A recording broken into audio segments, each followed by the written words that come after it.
Magandang araw muli at sa ating lahat mga Kabajads, Maxima naman tayo, no. Ituturo ko sa inyo kung paano magpalit ng ating brake shoe ng Bajaj Maxima Say, no.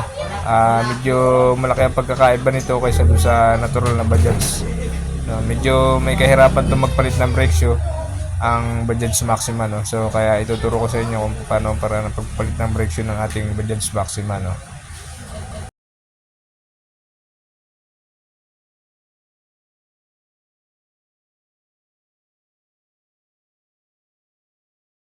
Okay, mga Kabajads Maxima, no? So sisimulan na natin yung ating tutorial, no? So siyempre tatanggalin muna natin itong pinaka brake drum para makita natin yung kondisyon ng kanyang brake shoe, no? Ayan mga Kabajads Maxima. Okay, ayan mga Kabajads Maxima, no? So medyo manipis na yung kanyang brake shoe. So sa pagtatanggal ng brake shoe nito, unahin muna natin tanggalin ito mga spring, no? So para hindi tayo mahirapan sa pagkakalas nito mga Kabajads Maxima. So ganito yung technique para hindi tayo mahirapan sa pagkakalas ng brake shoe dahil malaki sa gabal tong pinaka rear axle niya, no, kapag magkakalas tayo nito mga Kabajads Maxima. So ayan mga Kabajads Maxima, no.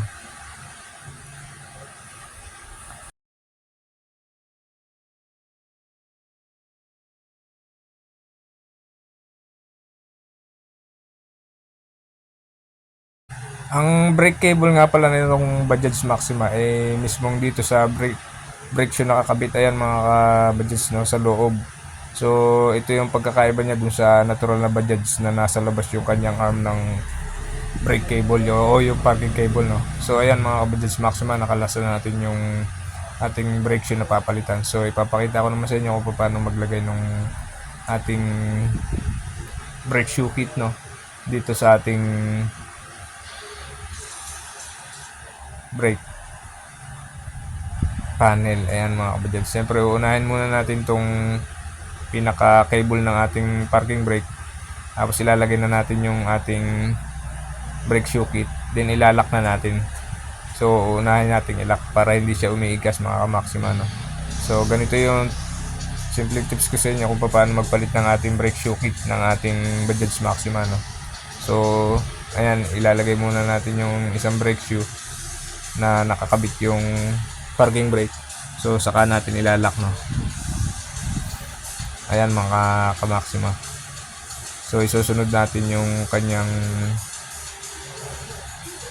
adjuster na kasabay na rin yung kanyang kapartner ng brake shoe mga ka-Maxima, no.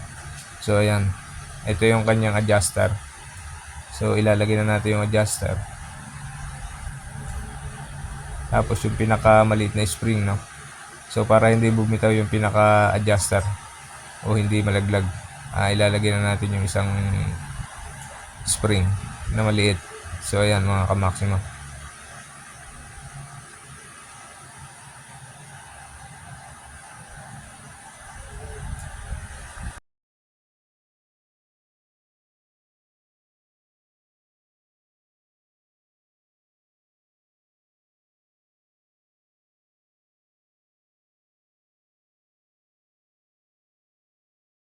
Okay, ayan mga Kabajads Maxima, no. So itong isang brake shoe ilalagay na rin natin sabay yung kanyang pinipihit na adjuster, no. Ito yung andito yung pinipihit na adjuster. So dito natin titimplahin yung taas ng ating brake shoe. Yan yung pinipihit na yan. So isasabay natin yan, tapos ilalak na rin natin. So bali ipapahuli na natin yung mga spring mga Kabajads Maxima, no, para hindi tayo mahirapan ng pag-install ng ating brake shoe. So ganyan yung simpleng tips ko sa inyo kapag magpapalit kayo ng brake shoe kit ng ating Maxima Say, no. So medyo malaki ang pagkakaiba ng pagpapalit ng brake shoe nito kaysa dun sa natural na Bajaj. So sa natural na Bajaj medyo madali siyang palitan ng brake shoe. Di tulad nito na para ka na rin nagpalit ng brake shoe ng 4 wheels, no. So ayan yung tips ko sa inyo. Tapos kapag naikabit nyo na, isasagad nyo ng adjust yung pinaka adjuster nya, no, para mag-fit uli yung para pumasok yung ating brake drum, no. Siyempre susukatin nyo rin yun. Tapos ilalagay na natin itong mga spring mga ka-Maxima, no.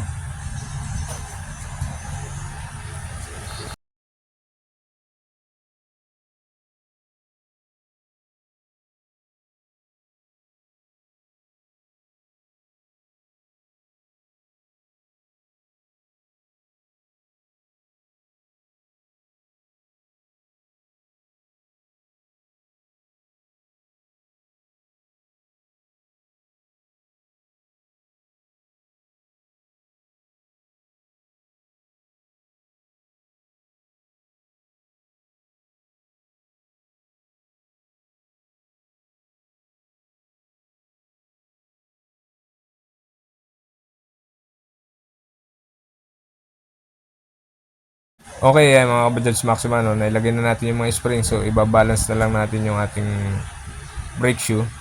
Tapos ipapasok natin yung ating brake drum. So kailangan ang brake drum natin ay medyo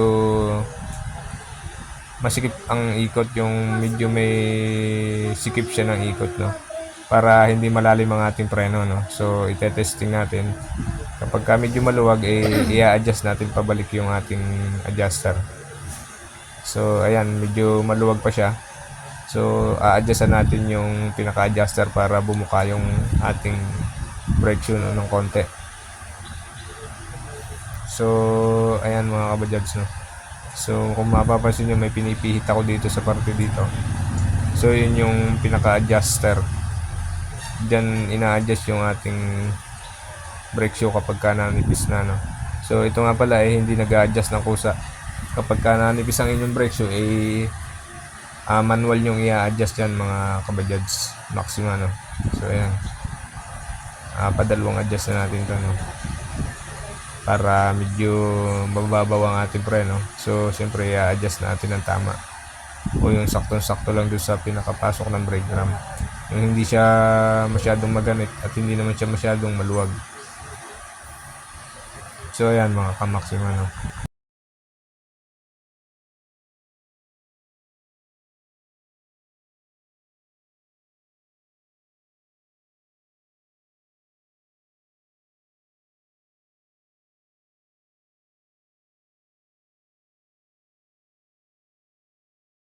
Ayan mga ka-Maxima, no. So okay na yung adjust natin. Hindi siya masyadong maluwag, hindi rin naman siya masikip, no.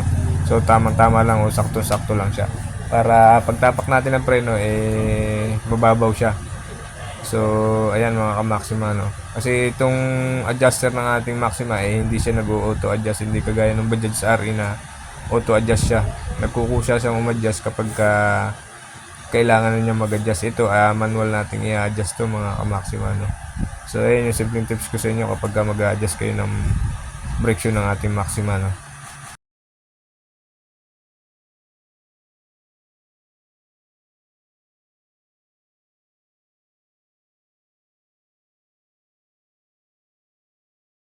Okay, tapos na tayo dun sa parting kaliwa. So dito naman tayo sa kanan, no.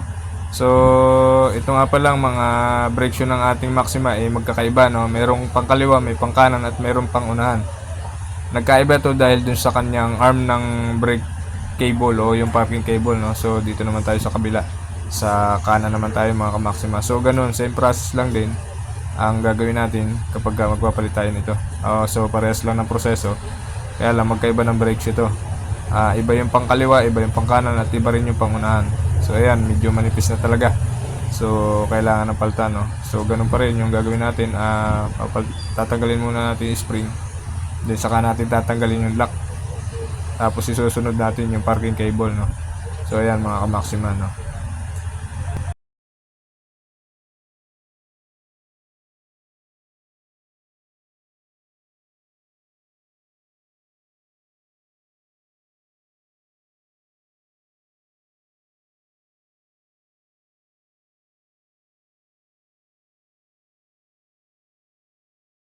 So ayan mga ka-Maxima, no, nakalas na natin yung pangalawang brake shoe kit, no. So ganun yung simpleng pagkakalas ng ating brake shoe, no. So ayan mga ka-Maxima, siyempre sasamahan na natin ng kunting linis para matuwa naman si customer. So para magkaroon tayo ng tip, no. Ayan mga ka-Maxima, no.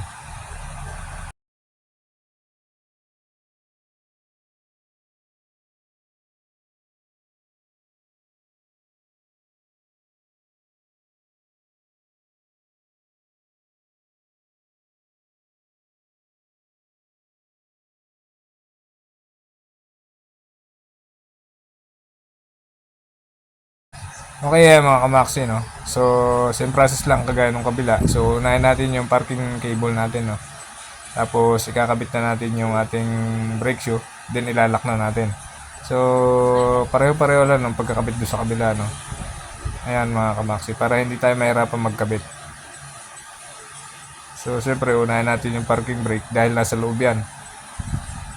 Tapos, isusunod na natin yung ilalak na natin yung pinaka-brake shoe para hindi siya bumibitaw, no, mga Maxima. So, ganyan yung technique kapag ka magpapalit kayo ng brake shoe ng ating Maxima Say, no. So, medyo may kahirapan nga lang pero kayang-kaya natin gawin kapag tsatsagay natin. Ayan, mga Maxima, no. So, tapos isusunod na natin itong pinaka-adjuster. Itong adjuster na to ay ito yung nagtutulak sa ating brake cable o sa parking cable, no. So ayan, mga Maxima.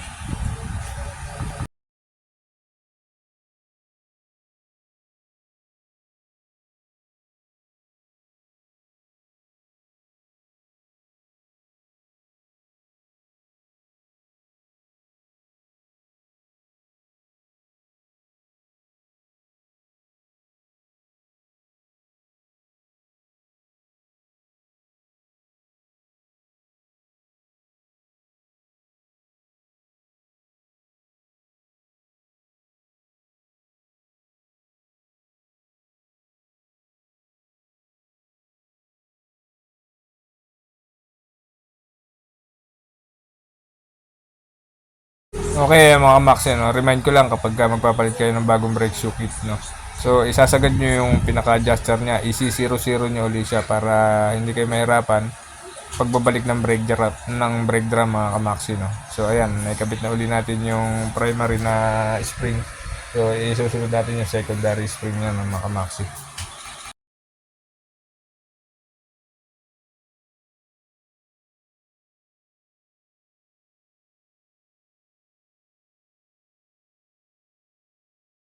Siyempre, pagkakabit natin nung ating brake shoe, ibabalance na ulit natin. Tapos titimpla natin yung ating brake drum kung okay na ba o tama na ba yung ating adjust.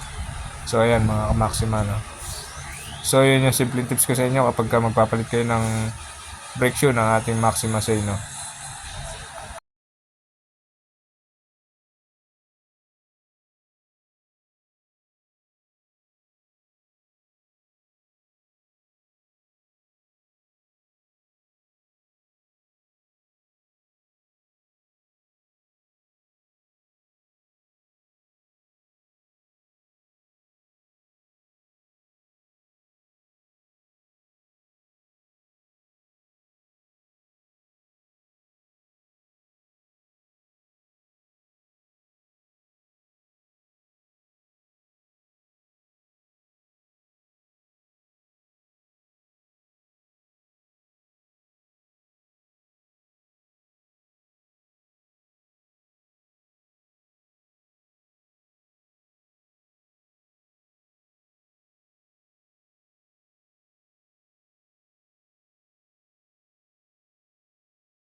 Medyo nahirapan tayo dito sa isang ito, medyo makapal yung kanyang pagkaka-banding, no. So banding nga pala yung kanyang ginamit dito, mga kabajaj Maxima, no.